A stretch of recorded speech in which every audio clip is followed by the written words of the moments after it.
తిరుపతి వెళ్దామని ప్లాన్ చేస్తున్నారా? అయితే ఈ వీడియో మీకోసమే. మీ దగ్గర ఒక 3000 ఉంటే చాలు తిరుపతి వెళ్ళి రావచ్చు. మన తెలుగు 2 రాష్ట్రాల నుండి తిరుమలకి డైరెక్ట్ ట్రైన్స్ అయితే అందుబాటులో ఉన్నాయి. ట్రైన్ నెంబర్స్, ట్రైన్ డీటెయిల్స్ కింద డిస్క్రిప్షన్లో ఇచ్చాను. స్లీపర్ క్లాస్ వచ్చి 600 లోపే ఉంటుంది. తిరుపతిలో మొత్తం 3 చోట్ల రాత్రి 9కి SSD టోకెన్స్ ఇస్తున్నారు. 1 భూదేవి కాంప్లెక్స్, 2 విష్ణువాసం, 3 శ్రీనివాసం, అలాగే ఎర్లీ మార్నింగ్ 6కి శ్రీవారి మెట్ల మార్గంలో టోకెన్స్ ఇస్తున్నారు. నెక్స్ట్ మీరు తిరుమల చేరుకున్న తర్వాత రూమ్స్ కోసం సిఆర్ ఆఫీస్కి వెళ్ళాలి. అరిపిరి మెట్ల మార్గం ద్వారా వస్తే సిఆర్ ఆఫీస్ పక్కనే ఉంటుంది. అదే శ్రీవారి మెట్ల మార్గం నుంచి సిఆర్ ఆఫీస్కి బై బస్సే వెళ్ళాలి. ఇక్కడ మీరు ఒక 3-4 అవర్స్ వెయిట్ చేస్తే 100 or 50 రూపీస్కే రూమ్స్ దొరుకుతాయి. రూమ్స్ దొరకకపోయినా పక్కనే మాధవ నిలయంలో ఫ్రీ లాకర్స్ ఉంటాయి. అడ్జస్ట్ అయిపోయే వాళ్ళకి ఇది బెస్ట్ ఆప్షన్.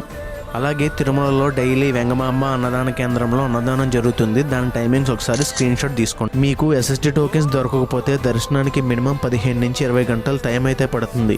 ఇన్ఫర్మేషన్ నచ్చితే వీడియోని లైక్ చేసి ఫాలో కొట్టండి.